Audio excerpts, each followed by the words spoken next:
42살입니다. 아, 이제 퇴사해야 될 것 같은데? 자, 동아리 후배. 제가 예전에 그 대학교 다닐 때 잘 느껴지지 않겠지만 제가 농구 동아리 했거든요. 동아리 후배가 1년 만에 전화가 왔습니다. 자주 이렇게 막 연락을 계속적으로 하고 지낸 친구는 아닌데, 예전에 그때 1년 전에도 투자, 뭐 부동산, 내 집 마련, 갈아타기 이쪽에 이야기가 고민이 있어가지고 와이프랑 같이 여기 매장에서 얘기를 했었는데, 이런저런 얘기하다가 뭐 사는 게 바쁘다 보니까 오랜만에 전화가 왔습니다. 근데 제가 한참 매장일이 바쁜 시간대 전화 와가지고 좀 이따가 조금 오후 늦게 전화를 하자. 근데 뭐 때문에 전화했어? 뭐 무슨 일 있어? 이렇게 목소리가 안 좋더라고요. 그래서 혹시 또 부동산 요즘에 대구 이쪽이 안 좋다 보니까 그쪽 상담인가? 하니까 형, 그 투자나 이쪽은 아니고 뭐 고민 상담이 있어서 연락을 했다. 오케이, 그러면 이따가 좀 늦은 오후 4시 이후에 전화를 하자. 그때 좀 조용해질 것 같다. 오케이, 그렇게 해서 끊고 열심히 일을 하고, 본인도 이제 본인 회사 일을 하다가 4시에 전화가 왔습니다. 아, 형, 힘드네, 회사 일이. 야, 뭐 회사 일이 다 힘들지 뭐, 이렇게 얘기하다가 이 친구가 자동차 있죠. 자동차에 보면 이 거치자 철판 아닙니까? 그 철판을 금형 가공해서 이 패널을 만들어가지고 그 위에 있는 1차나 2차 밴드 쪽에 납품하는, 그쪽에서 그 회사에서 거의 책임급 이 업무를 담당하고 있는 친구입니다. 그래서 1차 밴드에서 물량을 이렇게 그 회사에서 따오면 그 회사에서 만드는 것도 있고, 또 재하도급이라 그러죠. 본인이 2차 밴드니까 3차 밴드 쪽으로 또 재하도급도 하고, 하루 종일 그러니까 회의를 하고, 물량 주는 모 회사에 가서 그 고객 회사에 갔다가 뭐 이런저런 얘기를 하겠죠. 회사를 가서 납품 기일이 어떤 뭐 이런저런 얘기하다가 다시 본인 회사에 와서 또 팀원들하고 직원들하고 회의도 하고, 오후에는 3차 밴드 하청업 협력업체 쪽에 가가지고 또 회의하고, 이렇게 보통 일 마무리하면 다행인데 어떻습니까? 책임급이다 보니까 밤, 낮, 주말, 휴일 할 것 없이 계속 전화하고 문자 오고 카톡 오고. 근데 보통 좋은 일로 연락 오는 게 거의 없죠. 단 하나도 없습니다. 전부 다 물량 펑크, 품질 이상, 제 날짜에 뭐 이렇게 납품 안 될 것 같은데요, 완성 안 될 것 같은데요, 또 직원이 안 나와가지고 물량 못 맞춘다, 제 날짜에 안 되겠습니다. 그리고 3차 밴드에 하청을, 재하청을 이렇게 주죠. 하도급. 그쪽에 있는 직원들이 대부분 외국인 노동자인데, 요즘에 사람 구하기가 코로나 이후에 정말 하늘의 별따기다. 즉, 일이 너무 힘들고 고되고 하니까 육체적인 이런 노동의 이런 뭐 계속적으로 직원들이 대한민국 이런 한국 사람들 잘 구하기 힘들다 보니까 외국 사람들 썼는데, 외국 사람들도 코로나 이후에 다시 한국에 와가지고 이 고통스럽고 고된 일을 하다 보니까 매운맛을 봤죠. 그래서 다시 이렇게 안 한다거나, 아니면 이쪽 일보다 조금 더 쉬운, 왜냐면 최저시급이 적용되다 보니까 이거보다 조금 더 육체적으로 덜 고통된 일을 한쪽으로 계속적으로 절로 빠지다 보니까 사람 구하기가 하늘의 별따기다. 그래서 이 친구도 하는 일이 힘들고 고되고 육체적으로 힘든 걸 하겠는데, 정신적인 거 있죠.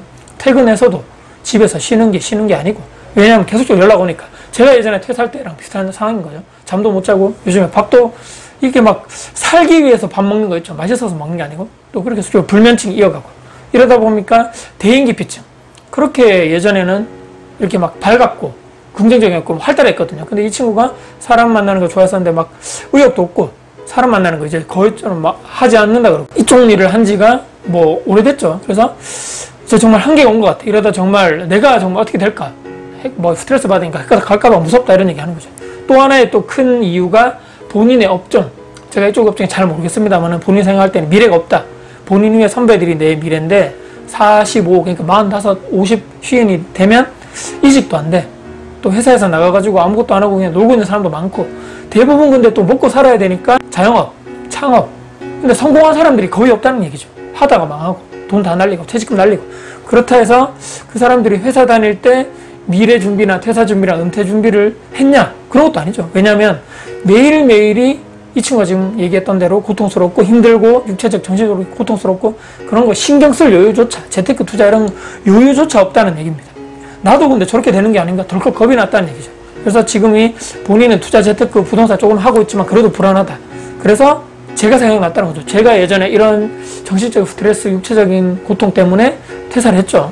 그래서 그 나와가지고 제가 또 작업하고 있고 이런 쪽에 먼저 가고 있는 사람이다 보니까 형이 생각나서 전화를 했다라고 얘기를 한 거죠. 이런저런 이야기를 들어줬습니다. 제가 뭐 여기서 뭐 이렇게 해라 저렇게 해라 라고 뭐 말할 그런 것도 어려운 거 같고, 그래서 가장 1번은 부모님, 뭐 자녀, 배우자가 있는데 그런 것이 아니고 너 자신이다. 네가 1번이라는 얘기죠.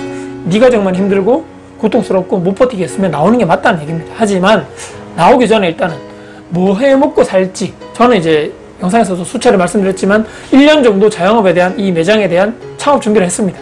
그래서 배수의 진을 뒤에 아무것도 없다. 내 뒤에 떨어지면 난 낭떠러지기야.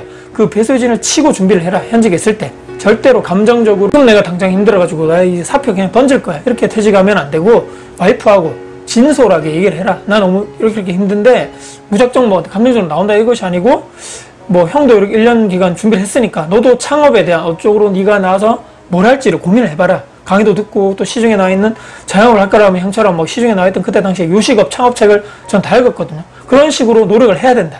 무조건 이거 아니면 난 죽는다. 그 정도 각오를 하고 창업이나 사업이나 뭐 네가 지금 하고 있는 부동산이나 이쪽을 해야 된다는 얘기입니다. 이런저런 제가 해줄 수 있는 뭐 조언, 현실적인 얘기를 1시간 넘게 하고 마무리했습니다. 40대 초반이 됐고 회사에서 어느 정도 연봉 이제 탑이 됐죠. 인생 최고의 시기인데 또 저렇게 힘든 모습을 보니까 또 짠하고 또 예전에 제 모습도 생각나고 저도 38에 퇴사를 했거든요. 비슷한 시기에. 인생은 한 번뿐입니다.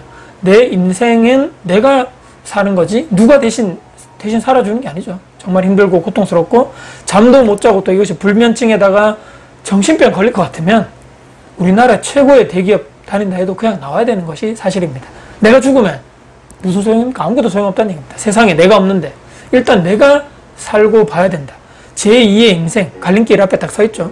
또 그 직업 직종 또한 그 친구 얘기대로 앞으로 미래가 없다라고 이렇게 판단이 되고 사형산업이라고 보면 발전이 없을 것 같다라고 보면 과감하게 저는 다른 쪽을 선택하는 것도 저는 하나의 방법이라고 생각합니다. 단 정말 말씀드렸죠. 현직에 있을 때 어느 정도 준비를 하고 나와야 된다. 왜냐하면 그쪽으로 내가 숨만 쉬어도 돈이 매달 나가는 대출의 이자라든지 생활비라든지 식비라든지 계속적으로 나가는 거죠.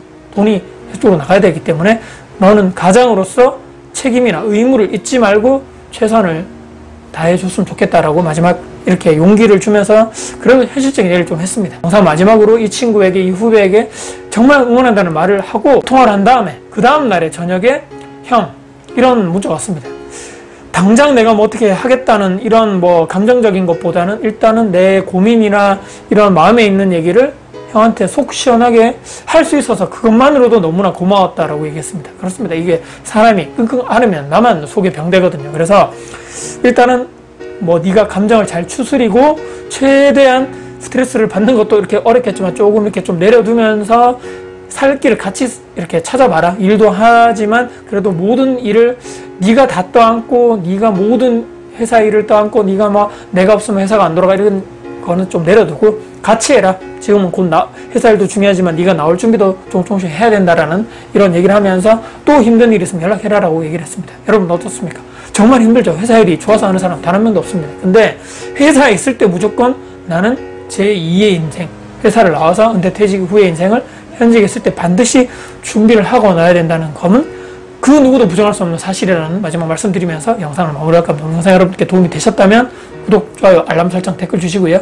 영상 주변 분들께 공유될 가치가 있다고 생각하신다면 널리 공유 부탁드리겠습니다. 여러분들 진심으로 응원합니다. 화이팅입니다.